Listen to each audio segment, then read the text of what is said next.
Hi friends, welcome to my channel. வாங்க நம்ம வீட்டு தோட்டத்தை பார்க்கலாம். நம்ம வீட்டு தோட்டத்தில் என்னென்ன அப்டேட் இருக்குதுன்னு பார்க்கலாம் வாங்க. இன்றைக்கி நம்ம வீட்டு தோட்டத்தில் சந்தோஷமான விஷயமும் இருக்குது, கொஞ்சம் கஷ்டமான விஷயமும் இருக்குது. அது என்னன்னு பார்க்கலாம் வாங்க. நம்ம சேப்பங்கிழங்கு பார்த்திங்கன்னா சூப்பராக வளர்ந்து வந்துருச்சு. அதுவுமே அறுவடை பண்ணுற அளவுக்கு வந்துருச்சு. நான் அறுவடை பண்ணும்போது வீடியோ போடுறேன் எந்த அளவுக்கு கிழங்கு வச்சுருக்குன்னு. பார்த்திங்கன்னா நம்ம மிளகா செடி, கத்திரிக்காய் செடியெல்லாம் வச்சோம் பார்த்திங்களா. அப்போ மிளகாவுமே ஒரு செடியில் நல்லா காய்க்க ஆரம்பிச்சிருச்சு. ஒரு 3 மிளகா வச்சுருக்கு. பார்க்கும்போதே அழகாக இருக்குது, சந்தோஷமாகவும் இருக்குது. அந்த என்ன சோகம்னா, குரங்கு என்ன பண்ணிடுச்சுன்னா, எங்கள் வீட்டு பக்கம் நிறைய குரங்கு வருங்க. அந்த மிளகா செடிக்கு பக்கத்தில் உட்காந்துட்டு அப்படியே அந்த மிளகா செடியை உடச்சிட்டுதுங்க. அந்த உடச்சி போட்டதும் சரி என்ன பண்ணுறது, அதை கொஞ்சம் மண் கூட்டி குச்சி சொருவி அதுக்கு தூணாக வச்சுருக்கேன். தண்ணியுமே ஊற்றி விட்டுருக்கேன். ஆனால் வருமா வராதான்னு தெரியல. காய்க்காத செடி உடஞ்சிருந்தாலும் கொஞ்சம் மனசு ஆறுதலாக இருக்குங்க.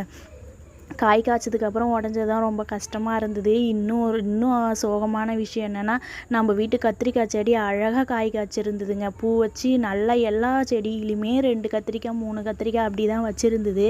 பச்சை கத்திரிக்காய், நீட்டு கத்திரிக்காய் அதுவுமே. சரி கத்திரிக்காய் வருதேன்னு ரொம்ப சந்தோஷப்பட்டு இருந்தாங்க. ஆனால் கடைசியில் பார்த்தாக்கா அந்த குரங்கு என்ன நின்றுச்சுன்னா, அதுவுமே கிள்ளி போட்டுட்டு போயிடுச்சு. அதுக்கு சாப்பிட்டு இருந்தாலும் கொஞ்சம் ஏதோ குரங்கு சாப்பிட்டுட்டு போயிடுச்சுன்ட்டு மனசு கொஞ்சம் ஆறுதலாக ஆகிருக்கும். ஆனால் அந்த கத்திரிக்காயை பறித்து 4 3 கிள்ளி கீழேயே போட்டுட்டு போயிடுச்சிங்க. நான் கூட காமிச்சேன் பாருங்கள். கீழேயே கடித்து துப்பிட்டு போயிடுச்சு. சரி என்ன பண்ணுறது, இனிமேல் வர கத்திரிக்காயாவது எப்படியாவது பாதுகாத்து வச்சுக்கணும். ஆனால் கத்திரிக்காய் செடியெல்லாம் சூப்பராக வளர்ந்துருக்கு. பூவுமே நிறைய வச்சுருக்கு. பிஞ்சியும் இன்னும் நிறைய வைக்கும் போல் இருக்குது. இன்னுமே வர கத்திரிக்காயெல்லாம் நல்லா பாதுகாப்பாக வச்சுருக்கணும்.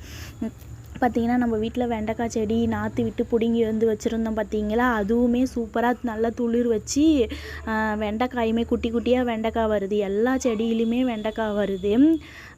ஒரு செடியில் கூட வெண்டைக்காய் வராமல் இல்லை, எல்லா செடியிலுமே வெண்டைக்காய் வருது. எதுவுமே செடி சாகலை. ஆனால் அழகாக சூப்பராக துளுத்து வந்துருச்சு.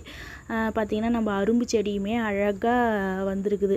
அதுவும் பார்த்திங்கன்னா அது நுனி கொழுந்தெல்லாம் பறித்து குரங்கு வாயில் போட்டுக்கிட்டு போயிடுச்சு. பார்த்திங்கன்னா நம்ம சொரக்காய் செடியெல்லாம் வச்சோம் பார்த்திங்களா, அதுவுமே நல்லா வளர்ந்து வந்திருக்கு. பக்கத்தில் வேலியில் பார்த்திங்கன்னா எங்கள் சின்ன மாமியார் வீட்டில் பாவக்காய் போட்டிருந்தாங்க.